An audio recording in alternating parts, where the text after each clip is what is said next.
수요일 저녁 주예전에 나와서 귀한 말씀을 묵상합니다.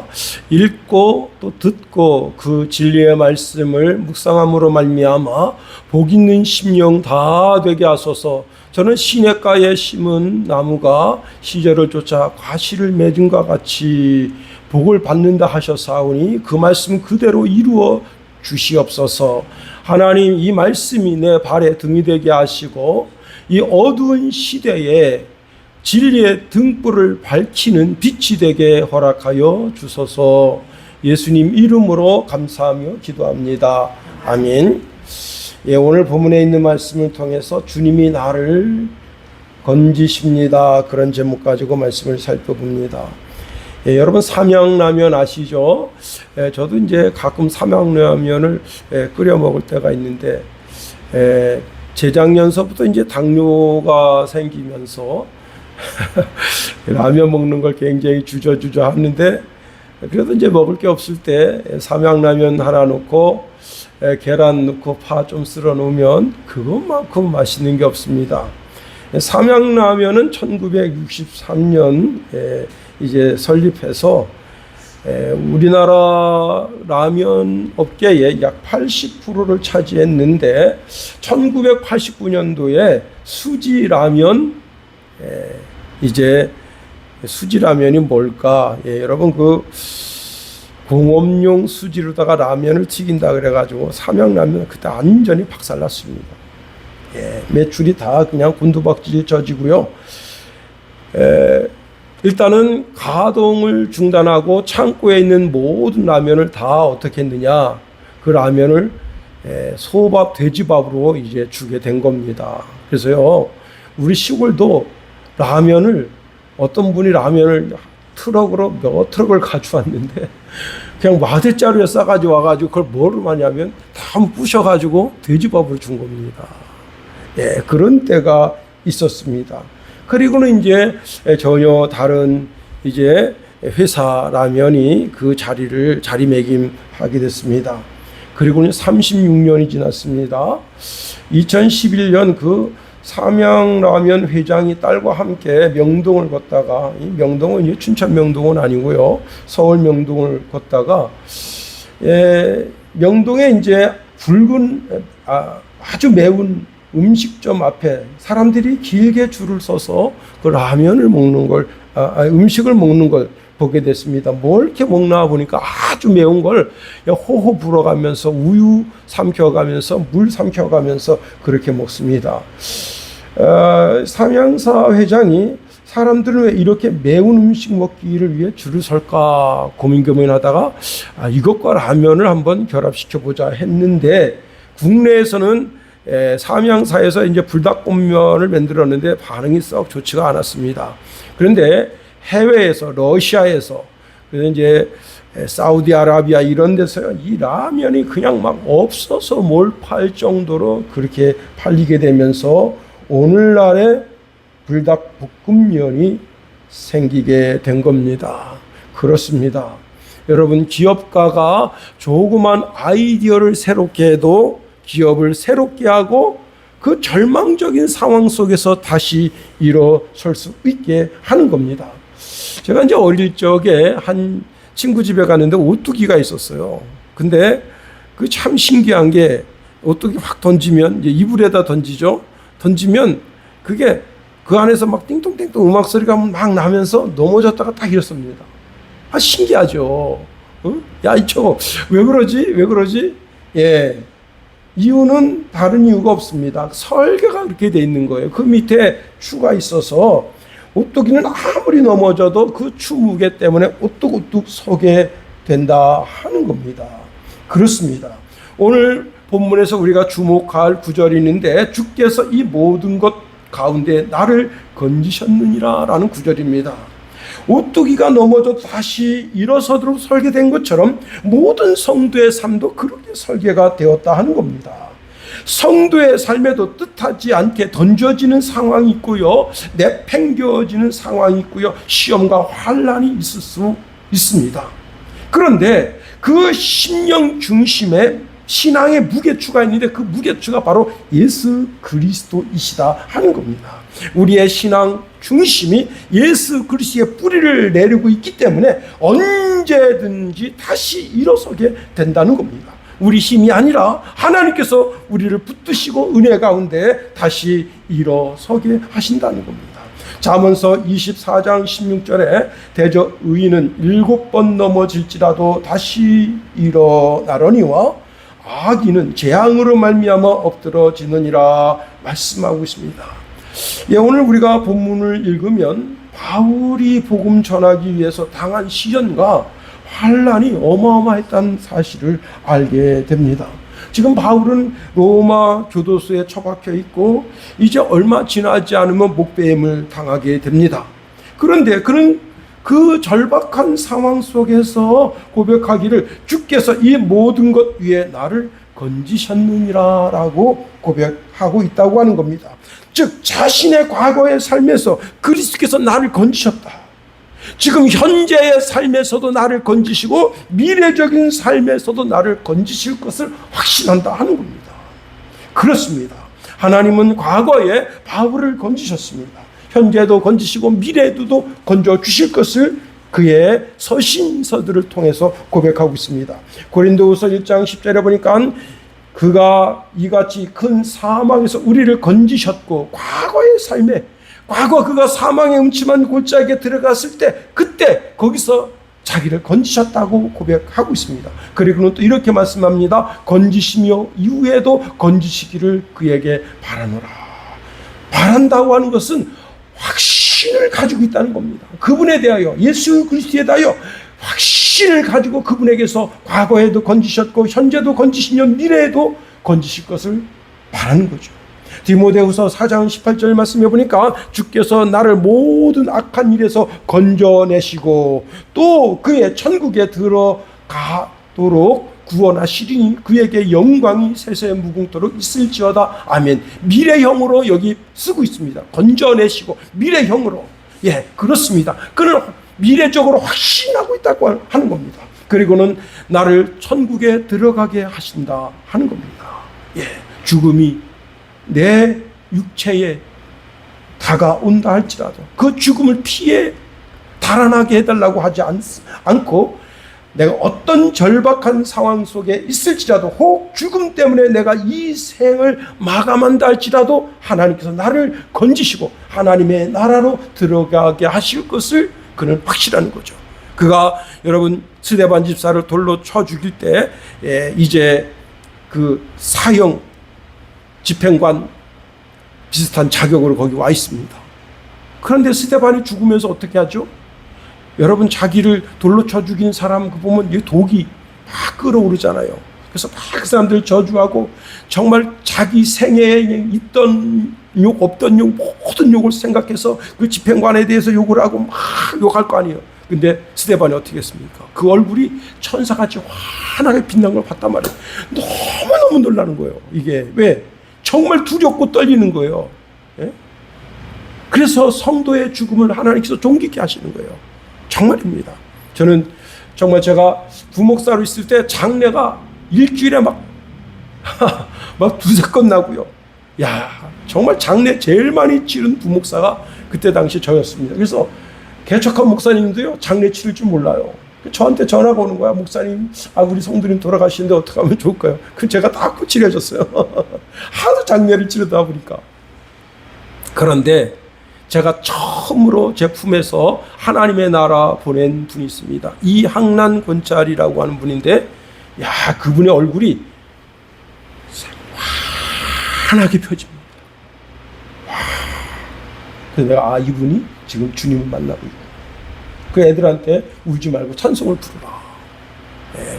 그때 뭐 하늘 가는 밝은 길이 그게 뭐 주찬송이죠. 하늘 가는 밝은 길이. 근데 그 얼굴이 그 전에 막 굉장히 고통스러워 있었어요. 막 살려고 몸부림쳤어요. 근데 그 순간은 그 얼굴이 환해집니다. 와, 정말 그 모습이 정말 아름다워요. 이게 성도의 죽음이구나. 네, 그렇습니다. 우리가 계속해서 디모데 3장 1절서부터 9절까지 말씀을 쭉 살펴봤습니다.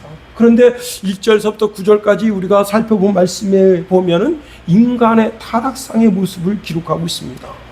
사람들은 자기를 사랑하고요, 그 다음에 돈을 사랑하고요, 자랑하고 교만하고 거룩하지 아니하고 무정하며 쾌락을 사랑하기를 하나님보다 더 사랑하는 시대, 그런 시대가 되었다 하는 겁니다. 바로 우리가 살아가는 현대 사회가 이러하다 하는 겁니다. 자, 이런 영적인 혼란 그리고 어둠 속에서 성도는 어떤 삶의 태도를 가져야 할까 하는 겁니다. 세상의 흐름 속에 휩쓸리지 않고 하나님이 기뻐하시는, 그리고 하나님이 원하시는 삶은 과연 무엇이겠는가 하는 겁니다. 우리가 오늘 본문에 있는 말씀을 통해서 자, 우리의 신앙의 이정표가 되는 세 가지 그런 큰 기둥들을 한번 생각해 보도록 하겠습니다. 첫 번째는요, 우리는 미래적 소망 가운데 사도 바울의 신앙을 본받아야 한다는 겁니다. 10절 말씀 보세요. 제가 읽어드립니다. 나의 교훈과 행실과 의향과 믿음과 오래 참음과 사랑과 인내와, 바울은 평생의 자기의 삶을 통해서 자신이 하나님 말씀 위에 서서 그 말씀대로 살았다고 하는 삶을 오늘 이 말씀으로 증명하고 있다는 겁니다. 자, 10절에서 바울은 자신의 신앙을 단어적으로 열거하고 있는데 그것은 단순한 자랑이 아닙니다. 하나님 자녀로서의 삶, 더 나아가 복음을 전하는 전도자의 삶, 그런 삶이 어떠해야 하는지 그 삶을 단어적으로 보여주고 있다고 하는 겁니다. 첫 번째는요, 나의 교훈과 행실이라 그랬습니다. 여러분, 교훈, 그러면 교훈이 무엇이겠어요? 바울의 설교죠. 자, 그는 설교와 그 다음에 행실이 동일하다. 현대 신앙인들의 큰 약점이 무엇인가 하면요, 아는 것은 많은데 실천하지 않는다는 것이 큰 약점입니다. 특히 저도 자동차를 끌고 다니면서 요즘은 그래도 욕을 잘 안 하는 편인데, 우리 집사람이 목사님 돼가지고 왜 그렇게 욕을 하시냐고 참 그게 막 부스부스 튀어나올 때가 되게 많아요. 참 내가 많이 옆에 성도님이 탔으면 참 곤란한데, 한 번은 어머니를 모시고 가는데 어떤 차가 싹 껴들었는데 그냥 브레이크 팍 밟으면서 섰어요. 내가 저놈의 자식이 그냥 죽으려고 그냥 작정했나 그랬다. 어머니가 아이고 목사님 되셔가지고 이렇게 욕을 잘하세요. 야, 진짜 부끄럽더라고요. 아내한테 듣는 건 저리 가라요. 아내한테 들을 땐 근데 어머니한테 그 얘기를 들으니까 되게 부끄럽더라고요. 그래서 제가 입을 꾹 닫고 갔습니다. 성도들한테는 화내지 말라, 성내지 말라 가르치면서 참 그렇습니다. 여러분, 말과 행실이 동일해야 된다는 거. 야고보 사도가 이런 말씀 줍니다. 야고보서 1장 22절에 보니까 너희는 말씀을 행하는 자가 되고 듣기만 하여 자신을 속이는 자가 되지 말라. 언행일치가 아니면 자신을 속이는 삶이라는 겁니다. 그렇습니다. 야고보서 2장 17절에 보면 이와 같이 행함이 없는 믿음은 그 자체가 죽은 것이다 말씀합니다. 입술로는 믿습니다 하면서 삶은 그리스도인의 삶과는 전혀 상관이 없는 삶은 살면 안 된다는 거예요. 예수님도 이렇게 말씀하십니다. 나더러 주여 주여 하는 자마다 다 천국에 들어갈 것이 아니요 다만 하늘에 계신 내 아버지의 뜻대로 행하는 자라야 들어가리라 말씀하십니다. 그렇습니다. 언행일치, 하나님의 말씀이 내 삶을 통해서 사라져야 그게 진짜 그리스도인이라는 겁니다. 제가 주일날 되면 향수를 뿌리거든요. 근데 여러분, 향수를 뿌리는 이유가 뭐예요? 나 자신은 이미 향수에 취해져서 내 몸에 향수가 있다는 그걸 못 느낍니다. 그런데 그 향수를 뿌리는 게 뭐예요? 성도들, 지나가는 사람, 다른 사람을 위해서 그 향수를 뿌리는 거죠. 그와 마찬가지입니다. 내가 믿음 좋다, 나 신앙 좋다, 백날 천날 이 얘기해봤자 소용이 없습니다. 내 삶을 통해서 그 신앙이 좋은 것이 드러나야 그게 진짜 신앙이 된다는 겁니다. 언행일치. 자, 그렇습니다. 여러분, 듣기만 하지 말고 행하는 자가 되라. 그래요. 사도 바울은 그가 하나님 말씀을 선포한 그대로 동일한 삶을 산 겁니다. 그렇습니다. 더 나아가 여기 보니까 의향과 믿음. 의향이라고 하는 것은 뭐냐면 삶의 목표죠. 삶의 목표를 가지고 있었는데 그 바울의 삶의 목표가 뭐냐? 하나님의 영광을 위한 삶이죠.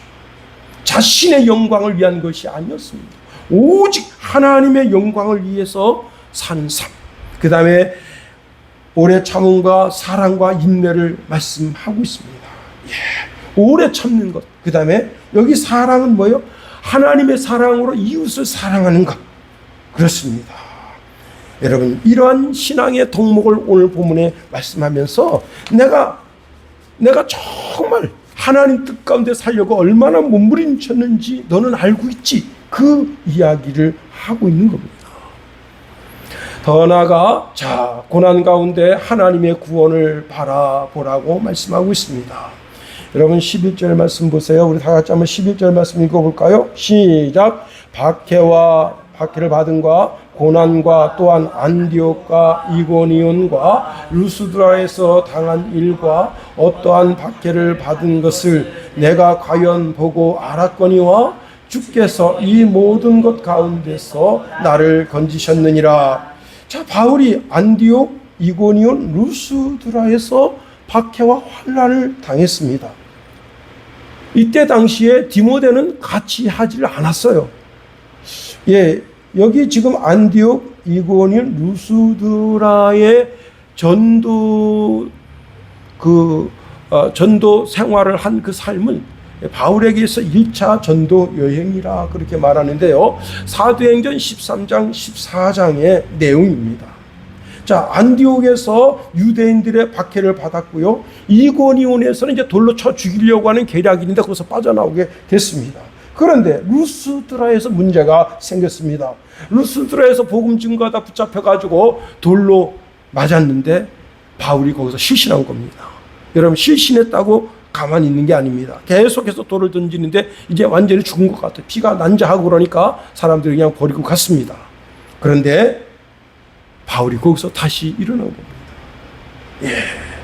오늘 본문의 11절에 중간절에 사도 바울은 디모데에게 이런 말합니다. 내가 과연 보고 알았거니와 라고 말하고 있습니다. 단순히 눈으로 보았다는 뜻이 아닙니다. 면밀히 관찰하고 잘 알고 있고 충분히 알고 있다는 겁니다. 뭐를? 내가 이렇게 돌에 맞고 죽을 지경에 가 있던 것을 너가 알고 있잖아. 그 얘기를 하고 있는 겁니다. 그럼 이게 무슨 말이냐? 디모데는 루스트라 사람입니다. 다시 말하면 바울이 루스트라에서 돌에 맞아 죽을 뻔한 사건은 그 지역에서 아주 큰 사건이에요. 그냥 보통 뉴스가 아닙니다. 여러분, 저는 이제 제가 저녁 9시 뉴스에서 강원 뉴스를 꼭 봐요. 강원 뉴스를 안 보면 강원도가 어떻게 돌아가는지 알 수가 없어요.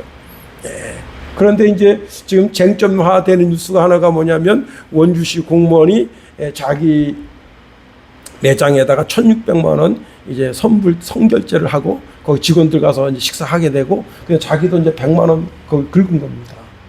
이것 때문에 지금 그분이 제가 볼 때는 그 직책에서 떨려나가지 않을까 계속 나와요. 일주일 내내 뉴스 나와요. 그러니까 월요일날 안 본 사람이 화요일날 강원 뉴스 보게 되는 거고 오늘 저녁에도 아마 또 나올 거예요. 이 뉴스는 벌써 지난주부터 계속 나왔어요. 우리 집사람이 그래. 강원 뉴스는 할 게 없나 봐 여보. 맨날 했던 것도 해. 이런 것처럼 이 바울이 루스트라에서 당한 고난의 이야기는 모든 성도들 입에서 회자되는 이야기고 루스트라에 웬만한 사람들이 다 아는 이야기입니다. 그런데 디모데가 어디 출신이라고요? 루스트라 출신이라 하는 겁니다.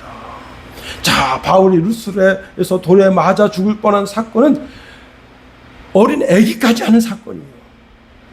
그리고 디모데는 당시 그리스도인으로서 직접 이 사건을 목격한 겁니다. 그리고 그 사건을 아주 세세히 잘 알고 있는 겁니다. 그래서 바울은 그 사건 속에서 하나님이 바울을 어떻게 건지셨는지 너도 분명히 보았지 그 이야기를 하고 있는 겁니다. 그렇습니다. 우리 모두는 복음의 길을 가고 있습니다. 이 무슨 말입니까? 너도 나도 지금은 고난의 시기가 아니에요. 그러나 여러분 역사 시계를 조금만 돌려볼까요? 예. 여러분 불과 100년 전만 해도 신앙생활하는 게 만만치 않았었습니다. 120년 전, 130년 전 여러분 토마스 목사님 대동강변에서 목이 잘려나가는 그런 수치, 여러분 상상할 수 없는 일들이 이 한반도 땅에 있었다는 사실을 알아야 됩니다. 그런데 이런 일이 지금 어디에서 일어나고 있죠? 이란, 그리고 중동 국가에서 지금 일어나고 있잖아요. 아프리카 국가에서 일어나고 있잖아요. 실제로 일어나고 있단 말이에요. 한 선교사님이 한 부부가 주일날 예배드리다가 붙잡혔습니다. 그런데요, 와, 저보고 기도 많이 하고 보라 그러더라고. 목사님 기도 많이 하고 보세요. 그런데요, 목이 그렇게 쉽게 잘리는 거 처음 봤습니다. 도끼가 탁 치는데 그냥 남자 목이 땡땡대는 거예요. 그 다음에 여자를 나무에다 이렇게 둘둘 말아가지고 거기다 불을 쏴지는데 여자가 거기서 고통 속에 소리 지릅니다. 하늘과 하늘 밝은 게 찬송한다고요? 거기서 막 고통하는 거예요. 죽기까지. 그 뜨거움에서. 그게 우리가 당할 고난일 수 있단 말이에요. 정부가 바뀌면 그렇게 되는 거예요. 지금 중국에서 지금 시진핑이가 여러분 참 시진핑이가 대통령 됐을 때 주석됐을 때 온 세계가 다 기뻐했습니다. 왜? 이제 드디어 중국이 열리는구나. 왜? 그 만화님이 누굽니까? 우리나라로 말하면 권사님이에요. 권사님. 시진핑만 오나 봐. 그래서 다들 기뻐했는데 그게 아닙니다. 참 그 여자도 천인공노할 여자죠. 그게 정치인은 그래서 믿으면 안 되는 거예요. 정치인 장로는 믿으면 안 돼. 정치인 권사도 안수집사도 믿으면 안 돼. 정말입니다. 그들은 하나님을 이용해 먹는 자들이에요. 정말이에요. 여러분 우리가 잘 아는 것처럼 김영선 장로님 대통령 되고 뭐 했습니까? 응? 아니 모든 그 많은 국목들 막 다 잘라버렸잖아요. 그리고는 그 자리를 뭘 세웠었죠? 이제 군승들로 채웠잖아요. 그 자리를. 응? 아니 어떻게 장로가 돼서 그런 일을 하냐? 여러분 우리가 지금은 정말 너무 편안하게 신앙생활하는 시대입니다. 그래서 이런 시대는 우리에게 안 올 거야. 그렇게 장담하면 안 된다는 겁니다. 어떤 고난과 핍박과 시련이 와도 우리는 신앙을 지켜낸다. 내 목이 잘려나가도 내가 불구덩이에 던져진다 할지라도. 네, 그렇습니다. 바울이 뭐라고 말하고 있다고요? 주께서 모든 것 가운데서 나를 건지셨느니라. 이 고백. 그렇습니다. 이게 우리가 내 삶의 과거에서도 하나님이 나를 건지셨고 지금 현재도 건지고 계시고 미래적으로도 나를 건지실 것이라고 믿고 나가야 되는 겁니다. 그렇습니다. 더 나아가 경건의 삶을 살라 말씀하고 있습니다. 12절 말씀에 이렇게 말씀하고 있습니다. 무릇 그리스도 예수 안에서 경건하게 살고자 하는 자는 박해를 받으리라. 여러분 경건하게 사는 자가 박해가 없다면 그 이상한 거예요. 응?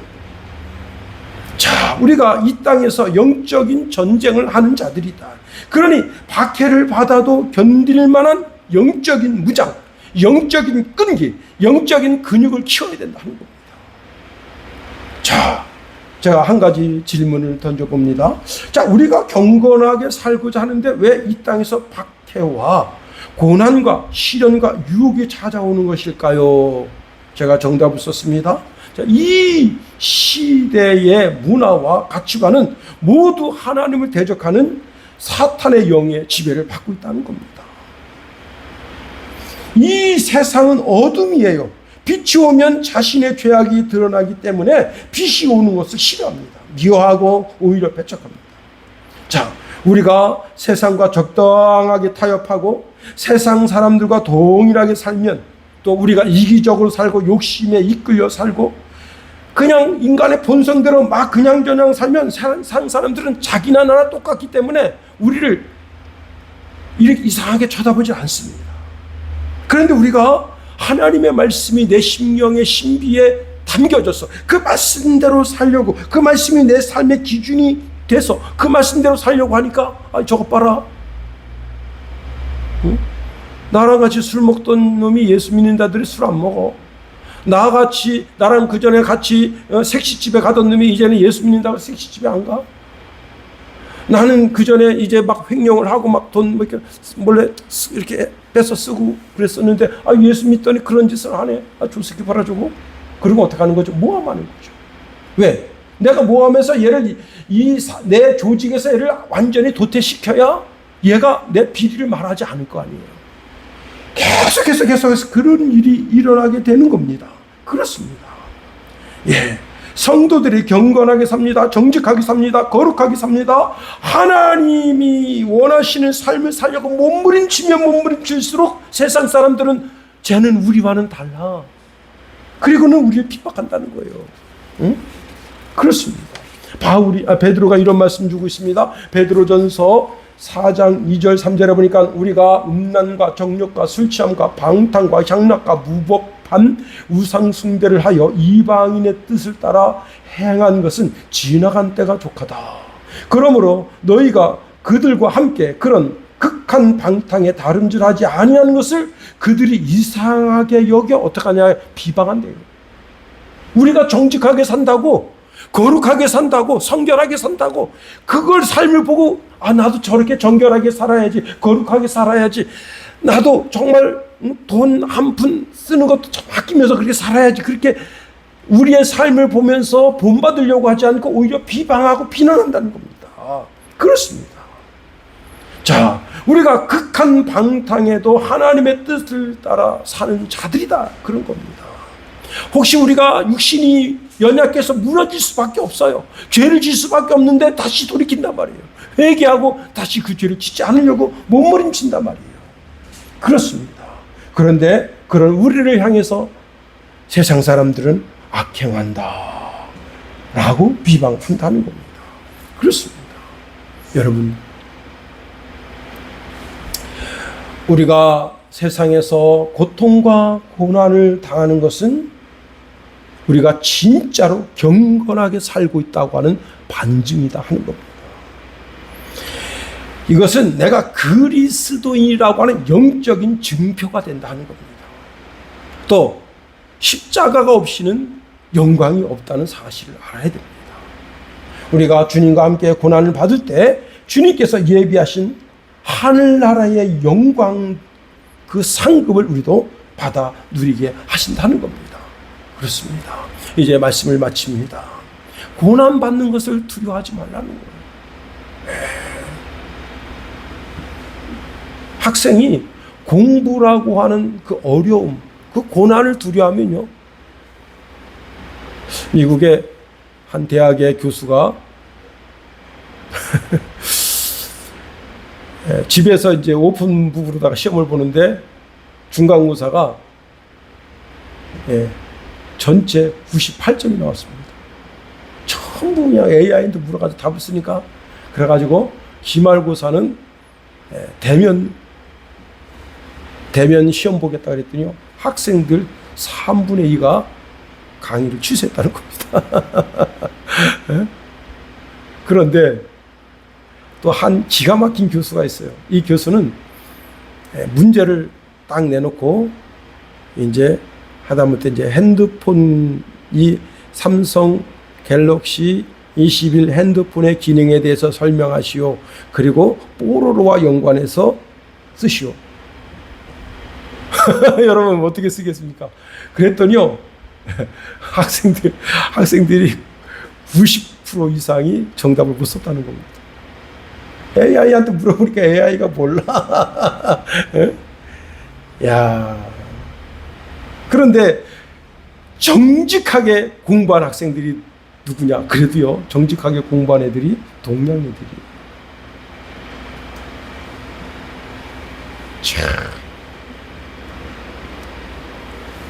고난의 밤, 시험 공부한다고 그 고난의 밤을 겪은 거죠. 응?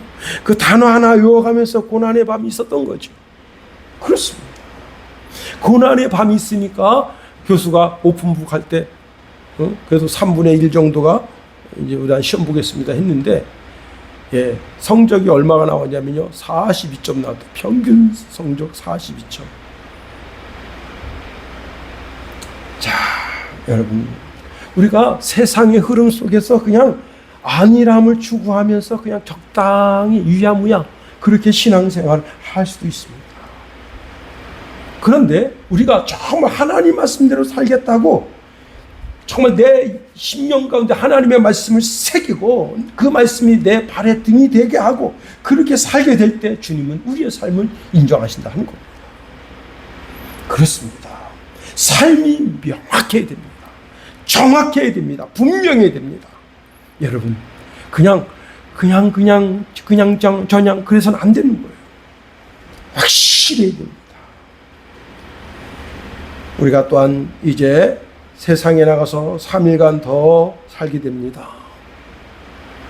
우리는 미래적으로도 하나님이 우리를 건지셨고 현재적으로도 건지시고 미래적으로도 건져서 하나님의 나라에 들어가게 하실 것을 믿는 사람들입니다. 그러므로 오늘 당한 고난, 시련, 역경, 환난 때문에 두려워하지 마라. 오히려 주님의 음성을 듣습니다. 함대하라. 기도하겠습니다. 하나님, 우리를 붙드시며 인도하소서. 하나님의 크고 강한 능력